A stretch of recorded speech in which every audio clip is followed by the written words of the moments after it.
Dear all, welcome back to video lecture.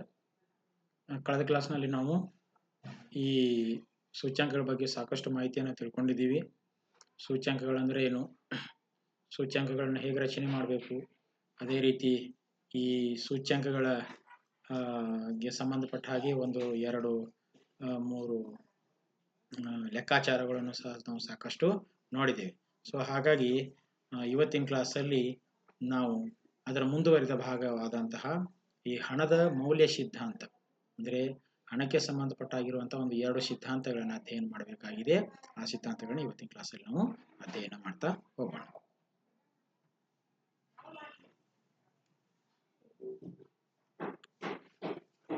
ಇದಕ್ಕೆ ನಾವು cash transaction approach ಅಂತ ಕರಿತೇವೆ, ಅಥವಾ ಇದಕ್ಕೆ ಫಿಶರ್ಸ್ ಇಕ್ವೇಶನ್ ಅಂತಾನು ಕರೀತಾರೆ. ಯಾಕೆ ಫಿಶರ್ಸ್ ಇಕ್ವೇಶನ್ ಅಂತ ಕರೀತಾರೆ ಅಂದ್ರೆ, ಇದನ್ನ ಇರ್ವಿನ್ ಫಿಶರ್ ಅನ್ನುವಂತಹ ಒಬ್ಬ ಅರ್ಥಶಾಸ್ತ್ರಜ್ಞ ಪ್ರಸ್ತುತಪಡಿಸಿರುವ ಕಾರಣಕ್ಕೋಸ್ಕರವಾಗಿ ಇದಕ್ಕೆ ನಾವು ಫಿಶರ್ಸ್ ಇಕ್ವೇಶನ್ ಅಂತ ಕರಿತೇವೆ. ಸೊ ಈ ಸಿದ್ಧಾಂತವನ್ನ ನಾವು ಕಂಪ್ಲೀಟ್ ಆಗಿ ನೋಡ್ತಾ ಹೋಗೋದಾದ್ರೆ, ಈ ಒಂದು ಸಿದ್ಧಾಂತದ ಇಂಟ್ರೊಡಕ್ಷನ್ ಪಾರ್ಟ್ ಅಲ್ಲಿ ಹಣಕ್ಕೆ ಸಂಬಂಧಪಟ್ಟ ಹಾಗಿರುವಂತಹ ಬಹಳ ಪ್ರಮುಖವಾದಂತಹ ಸಿದ್ಧಾಂತ ಅಂದ್ರೆ ಈ ಕ್ಯಾಶ್ ಟ್ರಾನ್ಸಾಕ್ಷನ್ ಅಪ್ರೋಚ್ ಅಂತ ಕರಿಬೇಕಾಗತ್ತೆ. Especially the cash transaction version of the quantity theory of money was presented by Irving Fisher in his book The Purchasing Power of Money. Irving Fisher published a book called The Purchasing Power of Money in the year 1911. In that book, he introduced the cash transaction approach. Irwin Fisher ಅವರು ಬರೆದಂತಹ ಈ ಹಣದ ಕೊಳ್ಳುವ ಶಕ್ತಿ ಅಥವಾ the purchasing power of money ಅನ್ನುವಂಥ ಪುಸ್ತಕದಲ್ಲಿ ಇದರ ವಿವರಣೆಯನ್ನ ಕೊಟ್ಟಿದ್ದಾರೆ. ಸೊ ಹಾಗಾಗಿ ಈ ಕ್ಯಾಶ್ ಟ್ರಾನ್ಸಾಕ್ಷನ್ ಅಪ್ರೋಚ್ ಅನ್ನುವಂಥದ್ದನ್ನ ನಾವು ಫಿಶರ್ಸ್ ಇಕ್ವೇಶನ್ ಅಂತಾನು ಕರಿತೇವೆ. ಫಿಶರ್ ಅವರು ಕೊಟ್ಟಿರೋ ಕಾರಣಕ್ಕೋಸ್ಕರವಾಗಿ ಇದಕ್ಕೆ ಫಿಶರ್ಸ್ ಇಕ್ವೇಶನ್ ಅಂತಾನು ಸಹ ಕರೀಲಾಗ್ತದೆ. ಈ ಫಿಶರ್ ಇಕ್ವೇಶನ್ ಯಾವುದರ ಬೇಸ್ ಅಂದ್ರೆ, ಅದು ಬಹಳ ಪ್ರಮುಖವಾಗಿರೋದು ಕ್ಯಾಶ್ ಬೇಸ್ ಮೇಲೆ ಇರುವಂತದ್ದು, ಕ್ಯಾಶ್ ಟ್ರಾನ್ಸಾಕ್ಷನ್ಗೆ ಸಂಬಂಧಪಟ್ಟ ಆಗಿರೋದ್ರಿಂದಾಗಿ ಇದಕ್ಕೆ ಕ್ಯಾಶ್ ಟ್ರಾನ್ಸಾಕ್ಷನ್ ಅಪ್ರೋಚ್ ಅಂತಾನು ಕರಿತೇವೆ. ಪ್ರೊಫೆಸರ್ ಫಿಶರ್ ಅವ್ರು ಏನ್ ಹೇಳ್ತಾರೆ ಅನ್ನೋದನ್ನ ನಾವು ನೋಡ್ತಾ ಹೋಗೋದಾದ್ರೆ, professor Fisher approach of the quantity theory of money is based on an essential function of money, namely that money is A medium of exchange. This is the main important thing. Fisher ಅವ್ರ approach ಇದೆಯಲ್ಲ, ಈ Fisher ಅವ್ರ approach ಬಹಳ ಮುಖ್ಯವಾಗಿ ಹಣದ ಒಂದು ಪ್ರಮುಖ ಕಾರ್ಯ ಏನಂದ್ರೆ, ಹಣವು ವಿನಿಮಯದ ಮಾಧ್ಯಮವಾಗಿದೆ ಅನ್ನುವಂತಹ ಒಂದು ಪ್ರಮುಖವಾದಂತಹ ಈ ಒಂದು ಲಕ್ಷಣವನ್ನು ಇಟ್ಟುಕೊಂಡು ಅವರು ಈ ಸಿದ್ಧಾಂತವನ್ನ ರಚನೆ ಮಾಡಿದ್ದಾರೆ. According to Fisher, other things remaining unchanged, as the quantity of money in circulation increases, the price level also increases in a direct proportion, and the value of money decreases and vice versa. ಅಂದ್ರೆ Fisher ಅವರ ಪ್ರಕಾರ other things remaining unchanged, ಇತರ ಅಂಶಗಳು ಬದಲಾಗದೇ ಇದ್ದು ಹಣದ ಹರಿವು ಅಂದ್ರೆ ಹಣದ ಪರಿಮಾಣದ ಹರಿವು ಹೆಚ್ಚಿದ್ರೆ ಬೆಲೆಗಳು ಹೆಚ್ಚುತ್ತವೆ, ಅಂದ್ರೆ ನೇರ ವಿಧಾನದಲ್ಲಿ ಹೆಚ್ಚುತ್ತದೆ. ಅದೇ ಸಂದರ್ಭದಲ್ಲಿ ಹಣದ ಮೌಲ್ಯ ಕುಸಿಯುತ್ತದೆ ಅಥವಾ ಕಡಿಮೆ ಆಗ್ತದೆ. ಇದಕ್ಕೆ ತದ್ವಿರುದ್ಧವಾಗಿ ಹಣದ ಪ್ರಮಾಣದ ಹರಿವು ಕಡಿಮೆ ಆಗಿಬಿಟ್ರೆ, ಹಣದ ಹರಿವಿನ ಪ್ರಮಾಣ ಕಡಿಮೆ ಆಗಿಬಿಟ್ರೆ ಸರಕಿನ ಬೆಲೆಗಳು ಸಹ ಕಡಿಮೆ ಆಗ್ತದೆ, ಅದ್ರ ಜೊತೆಗೆ ಹಣದ ಮೌಲ್ಯ ಹೆಚ್ಚಾಗ್ತದೆ ಅಂತ ಫಿಶರ್ ಹೇಳ್ತಾರೆ. ಅವ್ರು ಹೇಳ್ತಾರೆ ನೋಡಿ, ಹಣದ ಪರಿಮಾಣದ ಮತ್ತು ಬೆಲೆಗಳ ಮಟ್ಟದ ನಡುವೆ ನೇರ ಸಂಬಂಧವು, ಹಣದ ಪರಿಮಾಣ ಮತ್ತು ಹಣದ ಮೌಲ್ಯದ ನಡುವೆ ವ್ಯತಿರಿಕ್ತ ಸಂಬಂಧವೂ ಇದೆ ಅಂತ ಫಿಶರ್ ಅವರು ಹೇಳ್ತಾರೆ. ಫಿಶರ್ ಅವರ ಇದರಲ್ಲಿ ಸಿಂಪಲ್ ಆಗಿ ಹೇಳ್ಬೇಕಂದ್ರೆ, ಹಣವನ್ನು ನೀವು ಹೆಚ್ಚಿಗೆ ಸರ್ಕ್ಯುಲೇಷನ್ಗೆ ತಂದು ಬಿಟ್ರೆ ಖಂಡಿತವಾಗಲೂ ಬೆಲೆಗಳು ಹೆಚ್ಚಾಗತ್ತೆ, ಅವಾಗ ಹಣದ ಮೌಲ್ಯ ಕಡಿಮೆ ಆಗ್ತದೆ. ಅದೇ ರೀತಿ ಹಣದ ಸರ್ಕ್ಯುಲೇಷನ್ ನಾವು ಕಡಿಮೆ ಇಟ್ಟರೆ ಅವಾಗ ಸರಕು ಸೇವೆಗಳ ಬೆಲೆಗಳು ಸಹ ಕಡಿಮೆ ಆಗ್ತದೆ, ಅವಾಗ ಹಣದ ಮೌಲ್ಯ ಹೆಚ್ಚಾಗತ್ತೆ. ಸಿಂಪಲ್ ಆಗಿ ಹೇಳ್ಬೇಕಂದ್ರೆ, ಜನರ ಹತ್ರ ಜಾಸ್ತಿ ಹಣ ಇದ್ರೆ, ಈಗ ನನ್ನ ಹತ್ರ ಒಂದು 10,000 ರೂಪಾಯಿ ಹಣ ಇದ್ರೆ ನಾನು 10,000 ರೂಪಾಯಿ ಒಳಗಡೆನೆ ಕೊಂಡ್ಕೊಳ್ತೀನಿ. ಒಂದು ವೇಳೆ ನನ್ನ ಹತ್ತಿರ 10,000ಗಿಂತ ಹೆಚ್ಚಿನ ಹಣ ಏನಾದರೂ ಬಂದದ್ದೇ ಆದ್ರೆ ನಾನು ಹೆಚ್ಚಿನ ವಸ್ತುಗಳನ್ನು ಕೊಂಡ್ಕೊಳ್ಳಿಕ್ಕೆ ಇಚ್ಛೆ ಪಡ್ತೇನೆ. ಅವಾಗ ಮಾರ್ಕೆಟ್ನಲ್ಲಿ ಆ ಸರಕಿನ ಬೆಲೆ ಎಷ್ಟೇ ಇದ್ರೂ ಸಹ ನಾನು ಯೋಚನೆ ಮಾಡದೆ ಆ ಸರಕನ್ನ ಕೊಂಡ್ಕೊಳ್ಳಿಕ್ಕೆ ಹೋಗ್ತೇನೆ. ಆವಾಗ ಆ ಸರಕಿಗೆ ಬೇಡಿಕೆ ಹೆಚ್ಚಾಗುತ್ತೆ. ಆ ಸರಕಿಗೆ ಬೇಡಿಕೆ ಹೆಚ್ಚಾಗಿದೆ ಅಂದ್ರೆ ಇದರ ಅರ್ಥ ಆ ಸರಕಿನ ಬೆಲೆಯನ್ನ ಉತ್ಪಾದಕ ಹೆಚ್ಚಿಸ್ತಾನೆ. ಆಟೋಮೆಟಿಕಲಿ ಸರಕಿನ ಬೆಲೆ ಹೆಚ್ಚಾಗಿದೆ ಅಂದ ತಕ್ಷಣ ಹಣದ ಮೌಲ್ಯ ಕಡಿಮೆ ಆಗ್ತದೆ ಅನ್ನೋದನ್ನ ಬಹಳ ಸ್ಪಷ್ಟವಾಗಿ ಫಿಶರ್ ಅವರು ತಮ್ಮ ಇಕ್ವೇಶನ್ ಅಲ್ಲಿ ತಿಳಿಸಿಕೊಟ್ಟಿರುವಂತದ್ದು. ಸೊ ಈ ಫಿಶರ್ ಇಕ್ವೇಶನ್ ಅನ್ನ ನಾವು ಒಂದು ಸೂತ್ರದ ಮೂಲಕ ತಿಳ್ಕೊಳ್ಬಹುದು. ಅದೇನಂದ್ರೆ M V is equals to P T or P is equal to M V divided by T ಅನ್ನುವಂತಹ ಒಂದು ಸೂತ್ರವನ್ನ ನಮಗೆ ಕೊಡ್ತಾರೆ. ಹಾಗಿದ್ರೆ ಎಂ ವಿ ಅಂದ್ರೆ ಏನು, ಪಿ ಟಿ ಅಂದ್ರೆ ಏನು ಅನ್ನೋದನ್ನ ನಾವು ತಿಳ್ಕೊಳ್ಬೇಕಾಗತ್ತೆ. ಇಲ್ಲಿ ನಾವು M means the total quantity of money, ಹಣದ ಪರಿಮಾಣ ಅಥವಾ ಪ್ರಮಾಣ. V stands for the transaction velocity of money, ಹಣದ ಚಲಾವಣೆಯ ವೇಗ, ಅಂದ್ರೆ ಹಣ ಎಷ್ಟು ಚಲಾವಣೆ ಆಗ್ತಾ ಇದೆ ಅನ್ನುವಂಥದ್ದು, ಅದರ ವೇಗ ಎಷ್ಟಿದೆ ಅಂತ. Next one P stands for the general price level, ಸಾಮಾನ್ಯ ಬೆಲೆ ಮಟ್ಟವನ್ನ ಪಿ ಸೂಚಿಸುವಂಥದ್ದು. ಟಿ ಏನನ್ನ ಸೂಚಿಸ್ತಂದ್ರೆ the total goods and services transacted, ಎಲ್ಲಾ ಸರಕು ಮತ್ತು ಸೇವೆಗಳು ಎಷ್ಟು ಟ್ರಾನ್ಸಾಕ್ಷನ್ ಆಗಿದೆ ಅನ್ನೋದು ಬಹಳ ಮುಖ್ಯವಾಗಿರೋದು. ಇಲ್ಲಿ ನಾವು ವಿ ಅನ್ನೋದು ನಮಗೆ ಗೊತ್ತಾಗಬೇಕು. ನಾವು ಈ ಒಂದು ಸಿದ್ಧಾಂತವನ್ನು ಸುಲಭವಾಗಿ ತಿಳ್ಕೊಳ್ಬೇಕಂದ್ರೆ ಹಣದ ಚಲಾವಣೆಯ ವೇಗ ಅಂದ್ರೆ, ಹಣದ ಚಲಾವಣೆಯ ವೇಗ ಅಥವಾ ಟ್ರಾನ್ಸಾಕ್ಷನ್ ವೆಲಾಸಿಟಿ ಆಫ್ ಮನಿ ಅಂದ್ರೆ ಒಂದು ನೋಟು, ಒಂದು 100 ರೂಪಾಯಿಯ ನೋಟು ಒಬ್ಬರ ಕೈಯಿಂದ ಮತ್ತೊಬ್ಬರ ಕೈಗೆ ಎಷ್ಟು ಸಾರಿ ಬದಲಾವಣೆಯಾಗಿದೆಯೋ ಅದನ್ನ ಹಣದ ಚಲಾವಣೆಯ ವೇಗ ಅಂತ ಕರಿತೇವೆ. ಉದಾಹರಣೆಗೆ ಒಂದು 100 ರೂಪಾಯಿ ನೋಟು ಒಬ್ಬರ ಕೈಯಿಂದ 10 ಜನರ ಕೈಗೆ ಅದು ಟ್ರಾನ್ಸ್ಫರ್ ಆಗಿದ್ರೆ 100 ಇಂಟು 10 ಅಂದ್ರೆ 10 ಅಂದ್ರೆ 1,000 ರೂಪಾಯಿದಷ್ಟು ಹಣದ ಚಲಾವಣೆಯ ವೇಗ ಇರುತ್ತೆ. ಅಂದ್ರೆ ಅಲ್ಲಿ ಹಣ ಎಷ್ಟು ಇರುತ್ತೆ ಅಂದ್ರೆ 1,000ದಷ್ಟು ಇರುತ್ತೆ. ಅದನ್ನ ಹಣದ ಚಲಾವಣೆಯ ವೇಗ ಅಂತ ಕರೀತಾರೆ. ಹಾಗೆ ಈ 4 ಅಂಶಗಳು ಬಹಳ ಮುಖ್ಯವಾಗಿರುವಂತದ್ದು. ಇಲ್ಲಿ ನಾವು ಎಂ ವಿ ಅನ್ನ ಏನಂತ ಕರಿತೀವಿ ಅಂದ್ರೆ ಸಪ್ಲೈ ಆಫ್ ಮನಿ ಅಂತ ಕರಿತೇವೆ. ಇದನ್ನ ಹಣದ ಪೂರೈಕೆ ಅಂತ ಕರಿತೀವಿ. M V means supply of money, supply of ಹಣದ ಪೂರೈಕೆ. ಇವ್ರ ಪ್ರಕಾರ the supply of money consist of the quantity of money in existence, ಅಂದ್ರೆ ಪ್ರಸ್ತುತದಲ್ಲಿ ಲಭ್ಯವಿರುವಂತಹ ಏನು ಹಣದ ಪ್ರಮಾಣವನ್ನ ಎಂ ನಮ್ಗೆ ತೋರಿಸಿದ್ರೆ ವಿ ಅನ್ನುವಂಥದ್ದು ಹಣದ ಚಲಾವಣೆ ಎಷ್ಟಿದೆ ಅನ್ನೋದನ್ನ ತೋರಿಸ್ತದೆ. V stands for the velocity of money. ಅದಕ್ಕೆ ನಾವ್ ಏನ್ ಮಾಡ್ಬೇಕು, the M multiplied by the number of times this money changes hands, it means the velocity of money V. ಅಂದ್ರೆ ಈ ಎಂ ಅನ್ನ ನಾವು ವಿ ದಿಂದ ಮಲ್ಟಿಪ್ಲೈ ಮಾಡಿದ್ರೆ, ಅದರಿಂದ ಗುಣಿಸಿದ್ರೆ ನಮಗೆ ಸಪ್ಲೈ ಆಫ್ ಮನಿ ಸಿಗ್ತದೆ. ಹಾಗಾಗಿ ಒಂದು ನಿರ್ದಿಷ್ಟ ಅವಧಿಯಲ್ಲಿ ಪೂರೈಕೆಯಾಗುವ ಒಟ್ಟು ಹಣದ ಪರಿಮಾಣವೇ ಇಲ್ಲಿ ಹಣದ ಪೂರೈಕೆ ಅಂತ ಕರೀತಾರೆ. ಯಾರು, ಫಿಶರ್ಸ್ ರವರು. ಒಂದು ಅವಧಿ, ಒಂದು ನಿರ್ದಿಷ್ಟ ಅವಧಿಯಲ್ಲಿ ಪೂರೈಕೆ ಆಗುವಂತಹ ಒಟ್ಟು ಹಣ, ಎಷ್ಟು ಹಣ ಪೂರೈಕೆಯಾಗಿದೆ ಒಂದು ನಿರ್ದಿಷ್ಟ ಅವಧಿಯಲ್ಲಿ ಅನ್ನೋದು ಬಹಳ ಪ್ರಮುಖವಾದಂತಹ ಪ್ರಶ್ನೆ.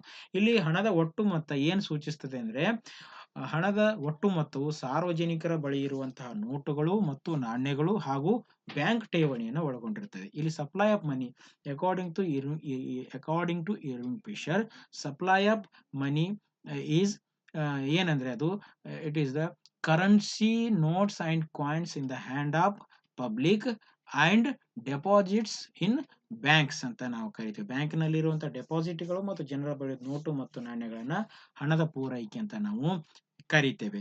ಸೊ ಹಾಗಾಗಿ ಇಲ್ಲಿ ಒಂದು ಹಣದ ಗಾತ್ರ ಅಥವಾ ಹಣದ ಪ್ರಮಾಣ ಮತ್ತು ಹಣದ ಚಲಾವಣೆಯ ವೇಗ ಎರಡು ಇರ್ತದೆ ಎನ್ನುವಂತ ಪ್ರಶ್ನೆ ಪ್ರಮುಖವಾದಂತಹ ಅಂಶದಲ್ಲಿ ಬರುವಂತದ್ದು. ಇನ್ನು ಪಿ ಟಿ ಅಂದ್ರೆ, P T means the demand for money. P T represents the demand for money. Money is demanded not for its own sake but for transaction purpose. ಹಣವನ್ನ ನಾವು ಯಾವುದಕ್ಕೂ ಬಳಸ್ಕೊಳ್ತಾ ಇಲ್ಲ, ಅದನ್ನ ಕೇವಲ ನಾವು ಟ್ರಾನ್ಸಾಕ್ಷನ್ ಮಾಡಲಿಕ್ಕೆ, ಚಲಾವಣೆ ಮಾಡಲಿಕ್ಕೆ, ವಸ್ತುಗಳನ್ನ ಕೊಂಡುಕೊಳ್ಳಲಿಕ್ಕೆ ಅದನ್ನ ಬಳಸ್ತಾ ಇದ್ದೇವೆ ಹಣವನ್ನ. ಹಾಗಾಗಿ ಇಲ್ಲಿ ಹಣಕ್ಕೆ ಬೇಡಿಕೆ ಇದೆ ಅಂತ ಇಲ್ಲಿ ಹೇಳಲಾಗ್ತದೆ. ನೋಡಿ, ಫಿಶರ್ ಅವರ ಪ್ರಕಾರ ಎಲ್ಲಾ ಹಣವನ್ನು ಸರಕು ಮತ್ತು ಸೇವೆಗಳ ಕೊಳ್ಳುವಿಕೆಗೆ ಉಪಯೋಗಿಸಲಾಗ್ತದೆ. ಎಲ್ಲಾ ಹಣವನ್ನು ಕೇವಲ ಸರಕು ಮತ್ತು ಸೇವೆಗಳನ್ನ ಕೊಂಡ್ಕೊಳ್ಳಿಕ್ಕೆ ನಾವು ಬಳಸ್ಕೊಳ್ತೀವಿ. ಹಾಗಾಗಿ ಸರಕು ಮತ್ತು ಸೇವೆಗಳನ್ನು ಕೊಳ್ಳುವ ಕೆಲಸವನ್ನು ಮಾತ್ರ ಇದು ಮಾಡ್ತದೆ ಎಂದು ಭಾವಿಸುವುದರಿಂದ ಲಭ್ಯವಿರುವ ಸರಕು ಮತ್ತು ಸೇವೆಗಳನ್ನು ಕೊಳ್ಳಲು ಅವಶ್ಯಕವಿರುವಷ್ಟು ಗಾತ್ರದ ಹಣಕ್ಕೆ ಬೇಡಿಕೆ ಇರ್ತದೆ. ಎಷ್ಟು ಬೇಡಿಕೆ ಇರ್ತದೆ ಮಾರ್ಕೆಟ್ ನಲ್ಲಿ ಹಣಕ್ಕೆ? ಡಿಮ್ಯಾಂಡ್ ಫಾರ್ ಮನಿ ಎಷ್ಟಿರುತ್ತೆ ಅಂದ್ರೆ ಸರಕು ಮತ್ತು ಸೇವೆಗಳನ್ನ ಎಷ್ಟು ಕೊಳ್ಬೇಕಲ್ಲ ಅಷ್ಟಕ್ಕೆ ಇಲ್ಲಿ ಏನಿರುತ್ತೆ ಅಂದ್ರೆ ಬೇಡಿಕೆ ಇರುತ್ತೆ. ಅದರಿಂದಾಗಿ ಸರಕು ಮತ್ತು ಸೇವೆಗಳ ಮೌಲ್ಯವೇ ಹಣದ ಬೇಡಿಕೆ ಆಗಿರ್ತದೆ. ಅವ್ರು ಏನ್ ಹೇಳ್ತಾರೆ, ಸರಕು ಸೇವೆಗಳ ಏನ್ ಮೌಲ್ಯ ಇದೆ, the value of the goods and services is called the demand for money ಅಂತ ಇರ್ವಿನ್ ಫಿಶರ್ ಅವರು ನಮಗೆ ತಿಳಿಸಿಕೊಡ್ತಾರೆ. The demand for money is equal to the total market value of all goods and service transacted. ಹಣದ ಒಟ್ಟು ಬೇಡಿಕೆಯು ವಿಕ್ರಯವಾದ ಎಲ್ಲಾ ಸರಕುಗಳ ಮತ್ತು ಸೇವೆಗಳ ಒಟ್ಟು ಮೌಲ್ಯಕ್ಕೆ ಸಮನಾಗಿರ್ತದೆ. ಅಂದ್ರೆ ಹಣ ಎಷ್ಟು ಇದೆ ಅಂದ್ರೆ ಸರಕು ಸೇವೆಗಳ ಮೌಲ್ಯ ಎಷ್ಟಿದೆಯೋ ಅಷ್ಟು ಪ್ರಮಾಣದಲ್ಲಿ ಹಣದ ಒಂದು ಬೇಡಿಕೆ ಇರುವಂತದ್ದು. ಇವೆರಡನ್ನು ನಾವು ಸೇರಿಸಿದ supply of money M V is equal to P T ಅಂದ್ರೆ supply of money is equal to demand for money ಅಂತ ಆಗತ್ತೆ. ಅದನ್ನ ನಾವು M V is equal to P T ಅಂತ ಕರಿಬೇಕಾಗತ್ತೆ. ಈ ಇರ್ವಿನ್ ಫಿಶರ್ ಅವರು ಇಷ್ಟಕ್ಕೆ ತಮ್ಮ ಒಂದು ಏನು ಸೂತ್ರವನ್ನ ಅಥವಾ ಇಕ್ವೇಶನ್ ಅನ್ನು ನಿಲ್ಲಿಸೋದಿಲ್ಲ, ಅದನ್ನು ಎಕ್ಸ್ಟೆಂಡ್ ಮಾಡ್ತಾರೆ. The extend version of the Fisher's equation is M V plus m dash v dash is equal to pt or p is equal to mv plus m dash v dash divided by t ಅಂತ ಕರಿತೀವಿ. Here m dash stands for the value of bank or credit money. m dash ಅನ್ನುವಂಥದ್ದು bank ಹಣ ಅಂತ ನಾವು ಕರಿತೇವೆ ಅಥವಾ ಸಾಲದ ಹಣ ಅಂತ ಕರಿತೇವೆ. ವಿ ಡ್ಯಾಶ್ ಅಂದ್ರೆ velocity of circulation of bank or credit money ಅಂದ್ರೆ ಬ್ಯಾಂಕ್ ಹಣದ ಒಂದು ಸರ್ಕ್ಯುಲೇಷನ್ ಎಷ್ಟಾಗಿದೆ ಅಂದ್ರೆ ಅದರ ಚಲಾವಣೆಯ ವೇಗ ಎಷ್ಟಿದೆ ಅನ್ನೋದನ್ನ ನಮ್ಗೆ ಇಲ್ಲಿ ತೋರಿಸಿಕೊಡ್ತದೆ. ಸೊ ಇದನ್ನ ಒಂದು ಡಯಾಗ್ರಾಮ್ ಮೂಲಕ ನಾವು ಸುಲಭವಾಗಿ ಅರ್ಥ ಮಾಡಿ we can understand this theory with the help of diagram. Here OX axis represents the supply of money, OY axis represents the price level. ಇಲ್ಲಿ ಪ್ರೈಸ್ ಲೆವೆಲ್ ಅನ್ನ OY ಅಕ್ಷದಲ್ಲಿ ಹಣದ ಪೂರೈಕೆಯನ್ನ ನಾವು OX ಅಕ್ಷದಲ್ಲಿ ತೋರಿಸಿದ್ದೀವಿ. ಇಲ್ಲಿ ನೀವು ಅಬ್ಸರ್ವ್ ಮಾಡಿ ಒಂದು ರೇಖೆ ಇದೆ ಪಿ ಇದೆಯಲ್ಲ, ಪಿ ಅನ್ನುವಂಥ ರೇಖೆ 45 ಆಂಗಲ್ ಅಲ್ಲಿ ಇರುತ್ತೆ. ಪಿ ಅನ್ನೋ ರೇಖೆ ಮೇಲ್ಮುಖವಾಗಿ ಚಲಿಸುತ್ತಿದೆ. ಇದರ ಅರ್ಥ ಏನಂದ್ರೆ ಈ ಸಮಾಜದಲ್ಲಿ ಹಣದ ಪೂರೈಕೆ ಹೆಚ್ಚಾದಾಗೆ ಸರಕುಗಳ ಬೆಲೆ ಏನಾಗ್ತಾ ಹೋಗುತ್ತೆ, ಹೆಚ್ಚಾಗ್ತಾ ಹೋಗ್ತದೆ. ನೋಡಿ, ನಿಮ್ಮ ಸಪ್ಲೈ ಆಫ್ ಮನಿ ಎಂ ಇದ್ದದ್ದು M1 ಹೆಚ್ಚಾಗ್ಬಿಟ್ರೆ ಇಲ್ಲಿ ಪ್ರೈಸ್ ಲೆವೆಲ್ ಪಿ ದಿಂದ P1 ಗೆ ಹೆಚ್ಚಾಗತ್ತೆ. ಅದೇ ರೀತಿ supply of money decreases to M2. In the same time the price level decreases from P to P2. So ಈ ರೀತಿಯಲ್ಲಿ ನಾವು ಈ ಡಯಾಗ್ರಾಮ್ ಮೂಲಕ ಈ ಫಿಶರ್ ಅವರ ಇಕ್ವೇಶನ್ ಅನ್ನ ಸುಲಭವಾಗಿ ತಿಳ್ಕೊಳ್ಳಿಕ್ಕೆ ಸಾಧ್ಯ ಆಗ್ತದೆ. ಇಲ್ಲಿ ಕೆಳಗಡೆ ತೋರಿಸಿರುವಂತದ್ದು ಡಿಮ್ಯಾಂಡ್ ಕರ್ವ್. ಆ ಡಿಮ್ಯಾಂಡ್ ಕರ್ವ್ ಏನಂದ್ರೆ ವ್ಯಾಲ್ಯೂ ಆಫ್ ಮನಿ ಮತ್ತು ಸಪ್ಲೈ ಆಫ್ ಮನಿನ ತೋರಿಸ್ತಾ ಹೋಗ್ತದೆ. ಅಂದ್ರೆ ಸಪ್ಲೈ ಆಫ್ ಮನಿ ಆದ ಹಾಗೆ ಏನಾಗ್ತದೆ ಅಂದ್ರೆ ವ್ಯಾಲ್ಯೂ ಆಫ್ ಮನಿ ಡಿಕ್ರೀಸ್ ಆಗ್ತಾ ಇದೆ ಅಂತ ನಿಮ್ಗೆ ಗೊತ್ತಾಗ್ತದೆ. ಈಗ ನೋಡಿ, ಎಂ ಇದ್ದಾಗ ಈ ಮನಿಯ ವ್ಯಾಲ್ಯೂ ಏನಿತ್ತು ಅಂದ್ರೆ P ಇತ್ತು. ಯಾವಾಗ ಸಪ್ಲೈ ಆಫ್ ಮನಿ M1 ಜಾಸ್ತಿ ಆಯ್ತು ಆವಾಗ ಹಣದ ಮೌಲ್ಯ ಕಡಿಮೆ ಆಯ್ತು. ಯಾಕೆ ಹಣದ ಮೌಲ್ಯ ಕಡಿಮೆ ಆಯ್ತು ಅಂದ್ರೆ ಸರಕು ಸೇವೆಗಳ ಬೆಲೆ ಹೆಚ್ಚಾಯ್ತು. The price of goods and services are increased just because of increase in the supply of money. Supply of money ಹೆಚ್ಚಾದ ಕಾರಣಕ್ಕೆ ಅವುಗಳ ಬೆಲೆ ಹೆಚ್ಚಾಗಿದೆ. ಆವಾಗ automatically value of money decrease ಆಗುತ್ತೆ. P1 ಡಿವೈಡೆಡ್ ಬೈ P1 ದಷ್ಟು ಏನಾಗಿದೆ, ವ್ಯಾಲ್ಯೂ ಆಫ್ ಮನಿ ಕಡಿಮೆ ಆಗಿದೆ ಅನ್ನೋದು ನಮಗೆ ಸ್ಪಷ್ಟ ಆಗ್ತದೆ. ಇನ್ನು ಇವರ ಒಂದು ಸಿದ್ಧಾಂತವನ್ನ ಒಂದು ಸಣ್ಣ ಎಕ್ಸಾಂಪಲ್ ಮೂಲಕ ನಾವು ಸುಲಭವಾಗಿ ತಿಳ್ಕೊಳ್ಬಹುದು. ಅದೇನೆಂದ್ರೆ ಸಿಂಪಲ್ ಆಗಿ ನೋಡಿ, suppose m is equal to 1000, m dash is equal to 500, v is equal to 3, v dash is 2, t is 4000 ಅಂದ್ಕೊಂಡ್ಬಿಟ್ರೆ ನಾವು ಸೂತ್ರವನ್ನ ಇದಕ್ಕೆ ಅಪ್ಲೈ ಮಾಡಿದಾಗ p is equal to mv plus m dash v dash divided by t 1000 into 3, m ಅಂದ್ರೆ 1000, next v ಅಂದ್ರೆ 3 plus 500 into 2, 500 ಅಂದ್ರೆ m dash 500 and v dash 2 divided by 4000. ಅವಾಗ ಮಾಡಿದಾಗ ನಮಗೊಂದು ಒಂದು ಲೆಕ್ಕ ಸಿಗತ್ತೆ.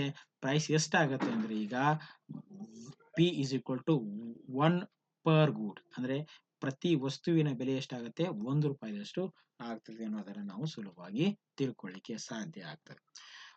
ಇನ್ನು ಈ ಸಿದ್ಧಾಂತದ ಅಜ್ಯೂಮ್ಷನ್ಸ್ ಅನ್ನು ನೋಡೋಣ. ಅಂದ್ರೆ ಏನು ಈ ಸಿದ್ಧಾಂತದಲ್ಲಿ ಬರುವಂತ ಪ್ರಮುಖ ಕಲ್ಪನೆಗಳು ಯಾವ್ಯಾವುದು ಅನ್ನೋದು ಬಹಳ ಮುಖ್ಯವಾದದ್ದು. ಕಲ್ಪನೆಗಳಿಲ್ಲದೆ ನಾವು ಯಾವುದೇ ಸಿದ್ಧಾಂತವನ್ನ ರಚನೆ ಮಾಡ್ಲಿಕ್ಕೆ ಸಾಧ್ಯ ಇಲ್ಲ. ಹಾಗಾಗಿ ಫಿಶರ್ ಅವರ ಸಮೀಕರಣದಲ್ಲಿ ಬರುವಂತಹ ಈ ಅಜ್ಯೂಮ್ಷನ್ಸ್ ಗಳು ನೋಡ್ತಾ ಹೋಗೋದಾದ್ರೆ, ಮೊದಲನೆಯದಾಗಿ ಹಣದ ಚಲಾವಣೆಯ ವೇಗ ಮತ್ತು ಸರಕುಗಳ ಸೇವೆಗಳ ಗಾತ್ರ ಸ್ವತಂತ್ರ ಚಲಕಗಳಾಗಿವೆ. V and T are independent variables, independent factors. ಅವು ಇಂಡಿಪೆಂಡೆಂಟ್ ಆಗಿರ್ತವೆ. ಹಣದ ಚಲಾವಣೆ ವೇಗವು ಸ್ವತಂತ್ರವಾಗಿರ್ತದೆ ಮತ್ತು ಸರಕು ಸೇವೆಗಳ ಗಾತ್ರ ಅವು ಸ್ವತಂತ್ರವಾಗಿರ್ತದೆ ಅಂತ ಇಲ್ಲಿ ಹೇಳಲಾಗತ್ತೆ. ಇನ್ನು ಎರಡನೆಯದಾಗಿ ಸರಾಸರಿ ಬೆಲೆ ನಿಷ್ಕ್ರಿಯ ಅಂಶ, average price is static factors. ಇಲ್ಲಿ ಸರಾಸರಿ ಬೆಲೆ ನಿಷ್ಕ್ರಿಯವಾಗಿರ್ತದೆ. ಸರಾಸರಿ ಬೆಲೆಯನ್ನು ನಾವು ಗಣನೆಗೆ ತೆಗೆದುಕೊಳ್ಳಿಲ್ಲ, ಅದು ಯಾವಾಗಲೂ ನಿಷ್ಕ್ರಿಯವಾಗಿರ್ತದೆ, ಸ್ಟ್ಯಾಟಿಕ್ ಆಗಿರ್ತದೆ. We assumes Irving Fisher assumes the long period, ದೀರ್ಘಾವಧಿಯನ್ನು ಮಾತ್ರ ಇಲ್ಲಿ ಕನ್ಸಿಡರ್ ಮಾಡಲಾಗುತ್ತೆ. This theory is not applicable for short run. And existence of full employment, ಪೂರ್ಣೋದ್ಯೋಗದ ಸ್ಥಿತಿ ಅಸ್ತಿತ್ವದಲ್ಲಿ ಇರ್ತದೆ. ಅಂದ್ರೆ ದೇಶದ ಅರ್ಥವ್ಯವಸ್ಥೆಯಲ್ಲಿ ಪೂರ್ಣೋದ್ಯೋಗದ ಸ್ಥಿತಿ ಇರುವಂತದ್ದು. ಇನ್ನು ಇತರ ಸಂಗತಿಗಳು ಸ್ಥಿರವಾಗಿ, other things are remaining constant ಅನ್ನುವಂತಹ ಇನ್ನೊಂದು ಅಜ್ಯೂಮ್ಷನ್ಸ್ ಇಲ್ಲಿ ಬರ್ತದೆ. ಇನ್ನು ಫೈನಲ್ ಆಗಿ ಈ ಒಂದು ಥಿಯರಿಯ ಕೆಲವು ಕ್ರಿಟಿಸಿಸಮ್ ನೋಡೋದಾದ್ರೆ, some economist criticise the cash transaction approach. They are not ready to accept the cash transaction approach. ಅವುಗಳು ಯಾವುದಂದ್ರೆ, ಮೊದಲನೇದಾಗಿ ಇಂಟರ್ ಡಿಪೆಂಡೆನ್ಸ್ ಆಫ್ ವೇರಿಯೇಬಲ್ಸ್, ಈ ಚಲಕಗಳ ಪರಸ್ಪರ ಅವಲಂಬನೆ, ವೇರಿಯೇಬಲ್ಗಳ ಪರಸ್ಪರ ಅವಲಂಬನೆ. ಇಲ್ಲಿ ಅವುಗಳು ಪರಸ್ಪರ ಅವಲಂಬನೆಯನ್ನು ಹೊಂದಿರುತ್ತೆ, ಇಂಟರ್ ಡಿಪೆಂಡೆನ್ಸ್ ಇರೋದನ್ನು ನಾವು ಕಾಣ್ತೇವೆ. ಸಾಮಾನ್ಯವಾಗಿ M always influences V. Velocity of money increases with the increase in the money supply. Money supply ಹೆಚ್ಚಾಗ್ಬಿಟ್ರೆ ಅದು ಆಟೋಮೆಟಿಕಲಿ ವಿ ಅನ್ನೋಂಥದ್ದು ಬದಲಾಗ್ತಾನೆ ಇರುತ್ತೆ. ಅವುಗಳ ಮಧ್ಯೆ ಪರಸ್ಪರ ಅವಲಂಬನೆ ಇರ್ತಾ ಇದೆ. ಹಾಗಾಗಿ ಇದನ್ನ ನಾವು ತಿರಸ್ಕರಿಸ್ತೀವಿ, ಅದನ್ನ ಸಪ್ರೇಟ್ ಅಂತ ಕರೀಲಿಕ್ಕೆ ಆಗೋದಿಲ್ಲ. ಅದೇ ರೀತಿಯಾಗಿ ಎಂ ಇನ್ಫ್ಲುಯೆನ್ಸಸ್ ವಿ ಡ್ಯಾಶ್. ಇಲ್ಲಿ ಮನಿ ಸಪ್ಲೈ ವಿ ಡ್ಯಾಶ್ ಅಂದ್ರೆ ಈ ವೆಲಾಸಿಟಿ ಆಫ್ ಕ್ರೆಡಿಟ್ ಮನಿಯನ್ನ ಸಹ ಅದು ಇನ್ಫ್ಲುಯೆನ್ಸ್ ಮಾಡ್ತದೆ. ಸೊ ಹಾಗಾಗಿ ಅವು ಪರಸ್ಪರ ಇಂಟರ್ ಡಿಪೆಂಡೆಂಟ್ ಇರೋದನ್ನ ಕಾಣ್ತೇವೆ, ಯಾವುದು ಡಿಪೆಂಡೆಂಟ್ ವೇರಿಯೇಬಲ್ ಅಲ್ಲ ಅಂತ ಎಕನಾಮಿಸ್ಟ್ ಇದನ್ನ ಏನ್ ಮಾಡ್ತಾರೆ ಅಂದ್ರೆ ಕ್ರಿಟಿಸೈಸ್ ಮಾಡ್ತಾರೆ. ಎರಡನೇದಾಗಿ unrealistic assumptions of long period. Long period ಅದು ಅನ್ರಿಯಲಿಸ್ಟಿಕ್ ಅಂತ ಹೇಳ್ತಾರೆ. ಅಂದ್ರೆ ದೀರ್ಘಾವಧಿಯನ್ನ ಇವರು ಅಸಮಂಜಸವಾಗಿ ತೆಗೆದುಕೊಂಡಿದ್ದಾರೆ ಅಂತ ಹೇಳ್ತಾರೆ. ಅದಕ್ಕೆ ಸಂಬಂಧಪಟ್ಟ ಕೀನ್ಸ್ ಹೇಳ್ತಾರೆ, in the long run we all are died. ದೀರ್ಘಾವಧಿಯಲ್ಲಿ ನಾವು ಯಾರು ಬದುಕಿರೋದಿಲ್ಲ ಅಂತ ಹೇಳ್ತಾರೆ. ದೀರ್ಘಾವಧಿಯನ್ನು ಕನ್ಸಿಡರ್ ಮಾಡೋಕ್ಕಾಗೋದಿಲ್ಲ, ಶಾರ್ಟ್ ರನ್ ಪ್ರಾಬ್ಲಮ್ಸ್ ಗಳನ್ನು ಸಹ ನಾವು ನೋಡ್ಬೇಕಾಗತ್ತೆ ಅನ್ನೋದನ್ನ ಅವರು ಹೇಳ್ತಾರೆ. ಇನ್ನು unrealistic assumptions of full employment. This theory assumes the full employment but Keynes refuse the full employment ಅನ್ನು ಅವರು ರೆಫ್ಯೂಸ್ ಮಾಡ್ತಾರೆ. ಸೊ ಅನ್ಎಂಪ್ಲಾಯ್ಮೆಂಟ್ ಅಲ್ಲ, ಫುಲ್ ಎಂಪ್ಲಾಯ್ಮೆಂಟ್ ಅನ್ನು ರೆಫ್ಯೂಸ್ ಮಾಡ್ತಾರೆ. ಹಾಗಾಗಿ ಇದನ್ನು ಅನ್ರಿಯಲಿಸ್ಟಿಕ್ ಆಗಿರುವಂಥದ್ದು. ಅದಕ್ಕೆ ಹೇಳ್ತಾರೆ full employment is A rare phenomena in the actual world. In actual world we can't see the full employment anywhere. ಎಲ್ಲಿ ನಾವು ಅಂತಹ ಒಂದು ಸ್ಥಿತಿಯನ್ನು ನೋಡಲಿಕ್ಕೆ ಸಾಧ್ಯ. ಏನೇ modern capitalist economy less than the full employment and not full employment is normal feature. As usual ಆಗಿ ಈ ಮಾಡರ್ನ್ ಕ್ಯಾಪಿಟಲಿಸ್ಟ್ ಎಕನಾಮಿಗಳಲ್ಲಿ ಫುಲ್ ಎಂಪ್ಲಾಯ್ಮೆಂಟ್ ಇರೋದಿಲ್ಲ, ಮತ್ತೆ ಏನಂದ್ರೆ ಯಾವಾಗಲೂ ಫುಲ್ ಎಂಪ್ಲಾಯ್ಮೆಂಟ್ಗಿಂತ ಕಡಿಮೆ ಸ್ಥಿತಿ ಇರ್ತದೆ, ಅದಕ್ಕಿಂತ ಕಡಿಮೆ ಸ್ಥಿತಿ ಇರುತ್ತೆ ಅಂತ ಹೇಳಲಾಗುತ್ತೆ. ಇನ್ನು static theory, this is the static theory. ಇದು ಸ್ಥಿರಾತ್ಮಕವಾದಂತಹ ಸಿದ್ಧಾಂತ ಅಂತ ಹೇಳ್ತಾರೆ. ವಿ ಡ್ಯಾಶ್ ಎಂ ಡ್ಯಾಶ್ ಟಿಗಳು ಇವೆಲ್ಲ ಆಲ್ಮೋಸ್ಟ್ ಕಾನ್ಸ್ಟೆಂಟ್ ಆಗಿರೋದು. There is no change, there is no unchange. ಅಲ್ಲಿ ಯಾವುದೇ ಚೇಂಜಸ್ಗಳಾಗೋದಿಲ್ಲ, ಬದಲಾವಣೆ ಆಗೋದಿಲ್ಲ. ಹಾಗಾಗಿ ಇವುಗಳು ಸ್ಟ್ಯಾಟಿಕ್ ಆಗಿರುವಂಥ ಸಿದ್ಧಾಂತ ಅಂತ ಕರೀತಾರೆ.